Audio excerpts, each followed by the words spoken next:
Hi y'all! So I want to talk to you guys the importance of having cakes properly supported and refrigerated so that they can travel safely. If you turn right here, you see this bad boy? That is a 9x13 sheet cake with an 8-inch soccer ball on top. So it is tall and it is extremely heavy. If you are delivering cakes or someone's picking it up and it's going to be transported, it needs to be properly supported and refrigerated. Refrigeration keeps everything firm. So if they slam on the brakes to avoid an accident, that cake isn't flying out because it's too soft, right? So I'm going to show you right here. This base, hopefully you can kind of see. This base right here, the green, there's a cake board in between the green and the soccer ball. There's dowels under the cake board. I have 4 dowels underneath it. And then I put the cake board. There is a dowel going through the entire thing. And then there is a cake board in the center of this cake.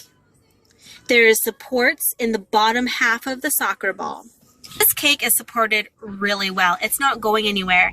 I have had it in the fridge almost all day. It's about 5:30 right now. I started working on it at about 11:45 this morning. It was already baked. I froze the 2 halves of the soccer ball so that I'd be able to really handle and manipulate it today, get it covered in fondant. I had no problems getting any of the support or anything in there, so that was super awesome.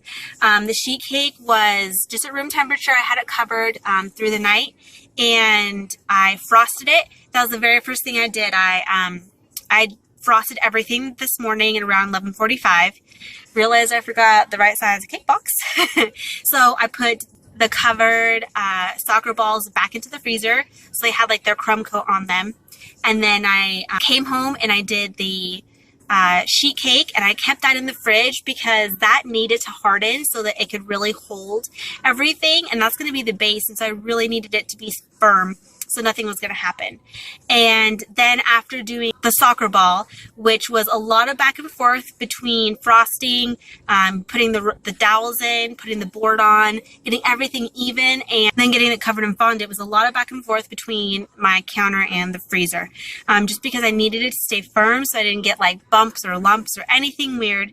And I did 2 layers of fondant so that the white would be a nice crisp white. You wouldn't see anything through, and it also made it a lot smoother. So transporting cakes for me is very stressful. You see pictures all the time of people that have dropped cakes, slammed on brakes, sharp corners, and you see destroyed cakes. So just to avoid that, make sure you're putting in the proper support.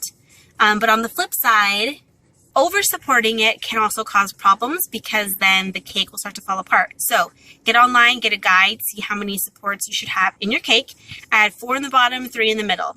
There's a lot of guides out there. You can just Google it, so no problem. Anyway, if you have any questions about how to support a cake for transport, anything about refrigeration, just go ahead and comment below. Don't forget to give this video a thumbs up and subscribe to our channel. We appreciate it. Have a good day.